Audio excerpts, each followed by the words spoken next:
तो मेरा सबसे पहला सवाल तो यही है कि सुपर 30 प्लस ही क्यों? क्या आपके माइंड में ऐसा आया कि आपने यही नाम चूज किया? ये नाम क्यों आया इसकी स्टोरी मालूम है। बिल्कुल ऐसा कुछ नहीं है कि कुछ एपिफनी हुई और हमें अचानक से बहुत ही ग्रेट आइडिया आ गया हो। ऐसे ही जब टीम बैठी साथ में सोचा कि चलो ऐसा कुछ करते हैं, 30 लोगों से शुरुआत करते हैं क्योंकि महीने के दिन 30 होते हैं। तो इस हिसाब से सोचा था कि सुपर 30 करते हैं। फिर सुपर 30 प्लस ऐड करना पड़ा बिकॉज इतनी अच्छी सबकी अप्रोच आई, इतने सारे लोगों का नाम आया। फर्स्ट इवेंट में जो हम लोग ने 2023 में करा था, सबसे पहले हमने वुमेन्स अचीवर अवार्ड ही करे थे, तो वो प्लस लगाना पड़ा जिससे हम 30 लोगों से ज्यादा से लोगों को इन्वॉल्व कर सके। सुपर 30 प्लस का विजन क्या है मैम? इसका उद्देश्य क्या है? आप इसको कहाँ तक ले जाएंगे?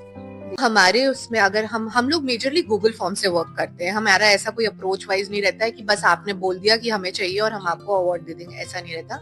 हमारा प्रॉपरली कैटेगरीज आती हैं, उस कैटेगरीज में लिमिटेड नंबर रहते हैं कि इतने ही लोगों को मिलेगा, और फिर उसके बाद एक प्रॉपर गूगल फॉर्म आता है जो अभी थोड़े ही दिन में हमारा जो इंस्टाग्राम पेज है सुपर 30 प्लस अवार्ड्स है उस पे वो लिंक आ जाएगी, और वहां से फिर लोग उसको भर सकते हैं। और वहां पे कुछ क्वेश्चंस होते हैं जिनका जवाब देना जरूरी है। फिर हमारी एक जूरी होती है 2-3 लोगों की। जनरली आई ट्राई कि वो ग्वालियर से हो ही नहीं, तो बायसनेस हो ही नहीं। बाहर से कुछ लोग रहते हैं जो अच्छे फील्ड के रहते हैं, जो मेरे अप्रोच में रहते हैं। उन लोगों को एक्सेस दे दिया जाता है उन फॉर्म्स का, और फिर वहां से जो आप भर रहे हो, जो उसमें फिल कर रहे हो, वो बहुत इंपॉर्टेंट है। अगर मेरा सवाल उसमें है तो गूगल फॉर्म में कि ये आपको क्यों मिले अवार्ड, तो आपको जेन्युइन आंसर लिखना पड़ेगा क्योंकि एक अनजान इंसान पढ़ रहा है। तो इट्स लाइक कि ये नहीं है कि मैं बहुत दिनों से काम कर रही हूँ इसलिए मुझे दे दो। This is not right. तो आपको पूरी अपनी अचीवमेंट्स लिखनी पड़ती हैं, आपको उसके प्रूफ्स देने पड़ते हैं। हम लोग इंस्टाग्राम अकाउंट या फेसबुक अकाउंट की लिंक वो करवाते हैं जिससे हम आपका काम देख भी पाए।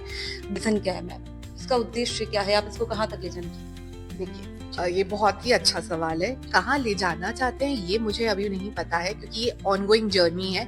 हर साल हम खुद भी सीखते हैं और हमारे साथ जो लोग हैं वो भी सीखते हैं, और उनसे मैं सीखती हूँ, और हर बार के एक्सपीरियंस से हम कुछ और बेटर करने की सोचते हैं। इस विजन ये है मेरा कि मेरे साथ ये रहा है कि जो चीज मुझे चाहिए होती है अगर मुझे नहीं मिलती तो वो मैं खुद करने लग जाती हूँ। तो जैसे मुझे अच्छे अवार्ड्स चाहिए थे जब ग्वालियर में, जो वाकई में उस लेवल पे हो कि वहां जाए और जब उसका रिकॉग्निशन मिले तो उसका फायदा हमें अपने दूसरे कामों में भी मिले।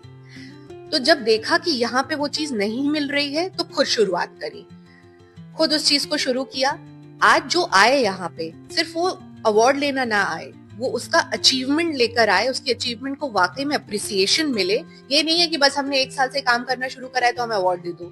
ये आपका अचीवमेंट नहीं है, या तो आपका प्रोफेशन है। उसके लिए मैं क्या अवार्ड दें हम आपको, बताइए।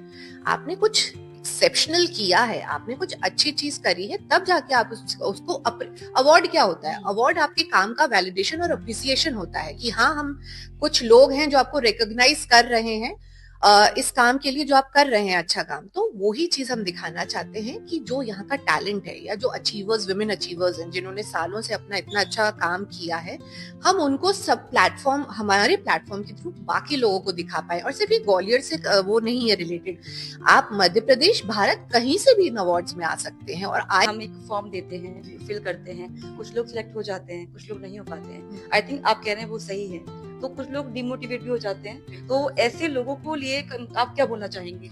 नेक्स्ट टाइम वो कैसे प्रिपेयर कर सकती है चीजों को? देखिए, हम वही बात है, हम लोग एग्जाम्स नहीं है जी, है ना, हम लोग एग्जाम नहीं है, हम अवार्ड्स इवेंट है। आप अपना बेस्ट दीजिए। आप जो भी कर रहे हो सिर्फ इसलिए मत करो कि हर कोई कर रहा है। आप वो करिए जिसमें आप अच्छे हैं। आज हमने देख लिया किसी को कि यार इसका अच्छा चल रहा है काम, चलो हम भी यही कर लेते हैं। ये जनरली कंटेंट क्रिएटर्स, इन्फ्लुएंसर वाली फील्ड में होता है। वुमेन अचीवर्स में ये कम होता है। वुमेन वही काम करती है जब उसको वो चीज ज्यादा दिन तक कर पाती है ना। और ये बहुत सालों की उनकी कहना चाहिए उनका काम होता है, परीक्षा होती है, या उनका इन्वॉल्वमेंट और इन्वेस्टमेंट होती है लाइफ की। अवार्ड की आती है ना, तो उसे खरीदा नहीं जा सकता है, आपको उसको अर्न करना पड़ेगा। नया ये है कि इस बार हम super 30 plus awards, women achievers, influencers और कंटेंट क्रिएटर्स तीनों साथ में करते हैं। सबको बस एक ही क्या कहना चाहिए, एक ही बात कहना चाहूंगी, गिव योर बेस्ट। कोई भी काम इसलिए मत करो कि कोई और कर रहा है, वो काम इसलिए करो कि आप करना चाहते हो। और वो काम करो जिसमें आपको खुशी भी मिले, ग्रोथ भी मिले, तरक्की भी मिले और end of the day satisfaction भी मिले। थी हमारे साथ ऋचा शिवहरी जी, जो कि ना सिर्फ वुमेन के लिए बल्कि सभी के लिए एक अच्छा सा इवेंट लेके आ रही हैं। तो आप भी, जैसा कि इन्होंने बताया कि एक सिलेक्शन के लिए क्या चीज इम्पोर्टेंट होनी चाहिए, तो आप भी अपना तैयारी कर लो, क्योंकि जल्दी सुपर 30 प्लस बहुत आने वाला है। धन्यवाद। Thank you.